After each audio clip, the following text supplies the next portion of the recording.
Salut à tous et bienvenue sur Eya El Witch. Aujourd'hui, je vais vous parler d'un nouveau jeu de cartomancie qui s'appelle le Petit Étéia. Qui est celui-ci. Je ne sais pas si vous avez pu bien voir. Donc vous trouverez dans le petit ouvrage à l'intérieur une phrase qui va vous dire aussi le nouvel Étéia ou le moyen infaillible de tirer les cartes et de lire l'avenir. En fait, ces titres ont été mis par rapport au fait qu'au XVIIIe siècle, il y avait pas mal de hauts et de bas par rapport au fait de comment tirer les cartes. À cette époque-là, il fallait absolument que ce soit compensé suivant les principes de la cartomancie égyptienne. Car du coup, si ce n'était pas le cas, en fait, à l'époque, on considérait du coup que ça ne répondrait pas aux attentes des personnes qui viennent en consultation, ou des curieux. Et en plus de ça, on disait aussi qu'on n'en tirerait aucune vérité. En gros, qu'on ne voyait pas l'avenir avec, quoi.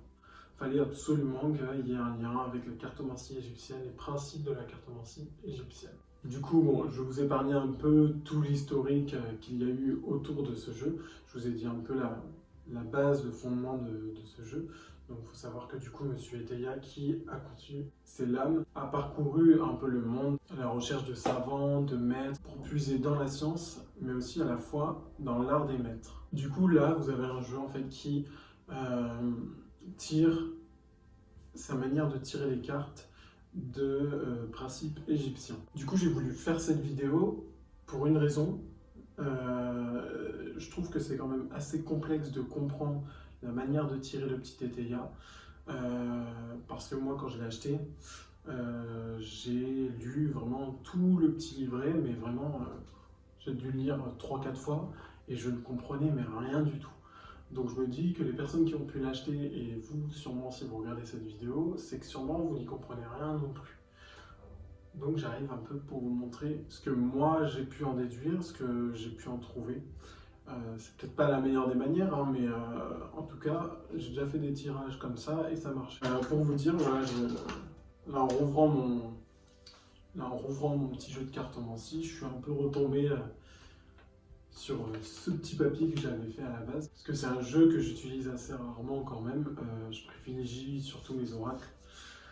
Donc du coup, je suis retombé sur cette feuille et voilà, j'avais vraiment mis étape par étape. Ouais, j'ai vraiment écrit au fur et à mesure. Donc je vais vous montrer tout ça. Enfin, je ne vais pas vous montrer ça parce que mon vu l'écriture, je pense que vous n'allez rien comprendre. Mais je vais vous faire, comme d'habitude, hein, vous savez, je vais faire une espèce de contre-plongée. Je vais vous montrer les cartes, comment les tirer. Et comme ça, en plus de ça, ça va vous permettre de pouvoir voir à quoi ressemblent les cartes. Qui sont un peu comme ça. Voilà, de toute façon, je vais vous les montrer un peu mieux.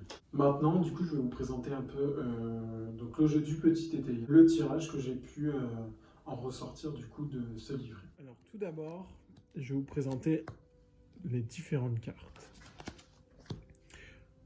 Si vous avez du trèfle, ça va représenter tout ce qui est lié à l'argent. Donc, plus vous en avez, mieux c'est, je pense. Le cœur, qui va représenter tout ce qui est joie, bonheur. Le carreau, tout ce qui va être symbolique de la campagne. Et juste ici, vous avez le pic qui va représenter le chagrin. Vous battez les cartes. Vous coupez le jeu.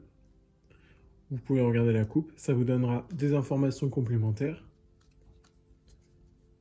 Et vous allez tirer les cartes une à une. Vous pouvez retourner à la fin. 5, 6, 7, 8, 10, 11 et 12. La 13e carte et la 14e carte, ce sera celle qui est en dessous, qui représente la 33e carte.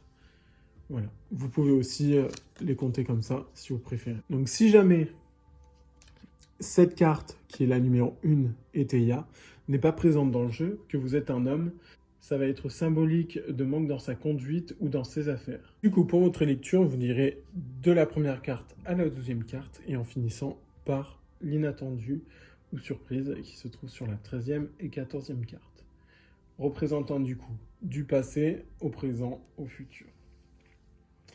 Ce total en fait va faire 344, qui va représenter du coup 344 jours. Ce sera la période sur laquelle vous faites votre tirage. Et en fait, ce total de nombre est mis sur 172. Donc, en gros, là, vous avez moins 172 jours par rapport au présent 172 jours. Et plus 172 jours dans le futur. Donc, si jamais vous n'avez pas Eteia, vous lisez de cette façon. Si jamais vous l'avez, admettons à la 5e, vous allez commencer par lire celle-ci avec la carte qui se trouve à sa gauche, innocent dans les fers. Et vous allez reprendre ici, en lisant de la première à la 12e, puis là à là. Mais si jamais elle est présente, vous commencez toujours par Eteia. Ensuite, vous allez lire les cartes nombres. C'est-à-dire qu'une fois que vous avez commencé par Eteia, comme je disais, vous allez lire de la première carte à la 2e, à la 3e, 4e, 5e, etc., etc. Ça, c'est une carte nombre. Vous lisez du coup chaque signification qui se trouve ici. Hop. La fierté, l'époux, le frère, la vie, et ainsi de suite.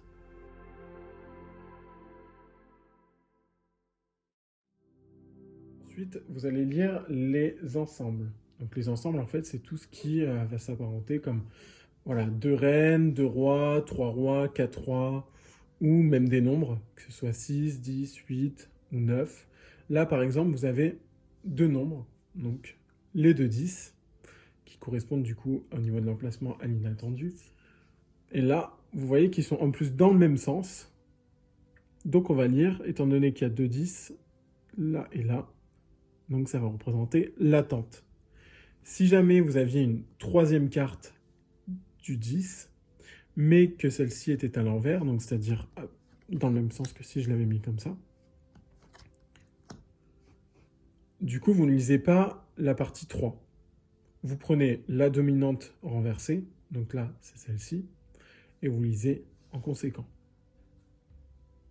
Si jamais elles étaient toutes les deux renversées et l'autre à l'endroit, vous lisez la dominante renversée, et pareil, ce qui aurait signifié un changement dans ce cas-là. Hop, on regarde s'il y en a d'autres. Là, on voit un roi présent, un autre roi ici, mais les 2 cartes sont inversées. Mais par contre, on en voit un 3e ici. Les 2 sont renversés. Du coup, vous prenez les 2. Et là, on voit les projets. Hop, ça vous donne des infos complémentaires. Là, on a 2 valets, mais ils sont tous les 2 inversés l'un de l'autre. On essaie de voir s'il y a d'autres cartes. Là, on en a encore une. Encore un ensemble. Ah, c'est le numéro 9. Et du coup, vu qu'on en a 2, hop, on vérifie s'il n'y en a pas d'autres derrière. Non. Ça va parler de petit argent. Donc sûrement une petite rentrée d'argent.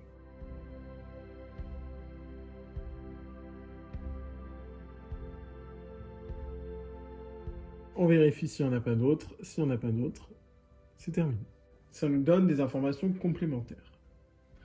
Ensuite, vous allez relever les cartes 2 à 2, comme celle-ci. Et ainsi de suite. Et les 2, du coup, qui sont ici, se lisent ensemble. Faites bien attention au numéro de rencontre, qui est le 31. Si jamais, dans vos ensembles, ça fait le chiffre 31, donc en fait, le chiffre 31, de toute façon, dans toutes les rencontres, le R, en fait, signifie rencontre.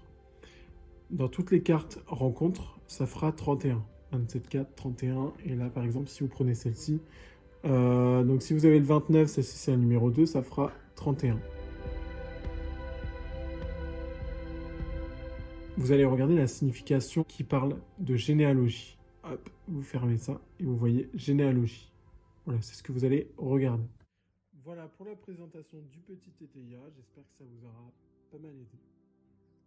Parce que c'est vrai que c'est un jeu très très compliqué à comprendre parce que normalement vous avez des méthodes de tirage assez bien expliquées dans la plupart des coffrets ou autres.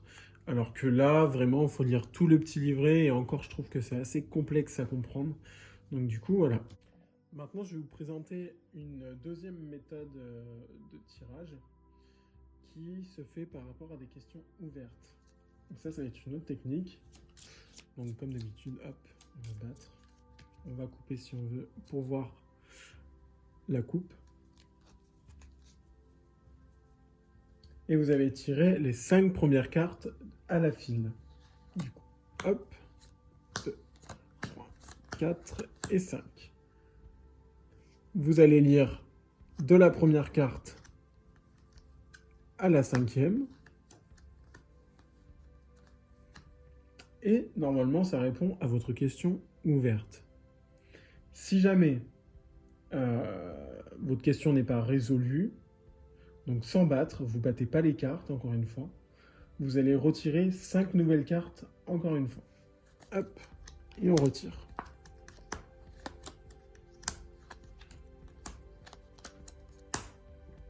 Là, vous devez avoir votre réponse. Et si c'est toujours pas le cas, vous retirez une 3e fois 5 cartes. Mais toujours sans mélanger, hein. Vraiment, vous gardez l'ordre dans lequel vous avez battu les cartes. Et voilà. Cette vidéo est maintenant terminée. J'espère qu'elle vous aura aidé. Et du coup, si jamais vous avez des questions, n'hésitez surtout pas à les mettre en commentaire ou à me contacter via Instagram ou Facebook. Et on se retrouve bientôt pour de nouvelles vidéos.